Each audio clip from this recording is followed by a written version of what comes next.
আজকে সকাল থেকে এখন পর্যন্ত যে ট্রেনগুলো গিয়েছে সবগুলো যথাসময়ে ছেড়ে গিয়েছে এবং এতে করে জাতিসাধারণ অত্যন্ত সন্তোষ প্রকাশ করেছেন এবং অনেক যাত্রীরা উচ্ছ্বাস প্রকাশ করেছেন যে টাইমলি ট্রেনগুলো ছেড়ে গিয়েছে। তো আপনারা জানেন যে আমাদের নিরাপত্তার বিষয়টাকে আমরা সবচেয়ে বেশি গুরুত্ব দিয়ে থাকি।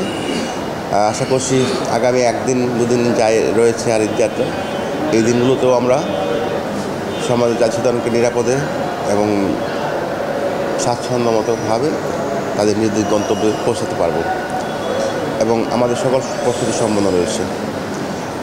আর আমাদের এবার ঈদযাত্রা ঈদ ভোরে দুটো ঈদ স্পেশাল ট্রেন চলাচল করছে, সেটা হলো ঢাকা থেকে দেওয়ানগঞ্জ অভিমুখী আন্তনগর দেওয়ানগঞ্জ ঈদ স্পেশাল, আর একটা হচ্ছে যে জয়দেবপুর থেকে পার্বতীপুর পর্যন্ত ঈদ স্পেশাল 15। এই দুটি ট্রেনে করে এবং আমাদের লোকাল মেল কমিউটার যে সকল ট্রেন আছে সব কিছু মিলিয়ে প্রতিদিন প্রায় 1 থেকে 1.5 লক্ষ ঢাকা ছাড়তে পারছে। এবারের ঈদযাত্রাকে নির্বিঘ্ন করতে আপনারা দেখেছেন আমাদের 3 স্তরের নিরাপত্তা ব্যবস্থা জোরদার করা হয়েছে। সেখানে আপনারা দেখেছেন আউটসাইডে আমাদের অনেকগুলো হেল্প ডেস্ক রয়েছে, র্যাব, আরএনবি, জিআরপি এবং বাংলাদেশ রেলওয়ের হেল্প ডেস্ক রয়েছে।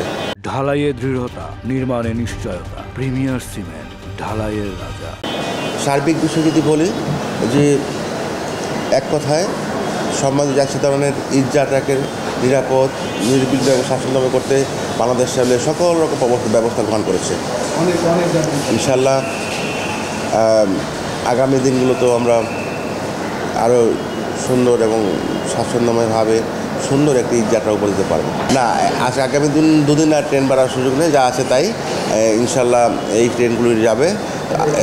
আমাদের প্রতিদিন যেটা চলছে আপনার ঢাকা থেকে আমাদের জয়দেবপুর যেটা বললাম সব কিছু মিলে প্রায় 72 জোড়া ট্রেন চলাচল করছে এবং এই 72 জোড়া ট্রেন চলাচলের মাধ্যমে আপনার টোটাল প্রায় 1 থেকে 1.5 লক্ষ লোক আপনার ঢাকা ছাড়তে পারবে।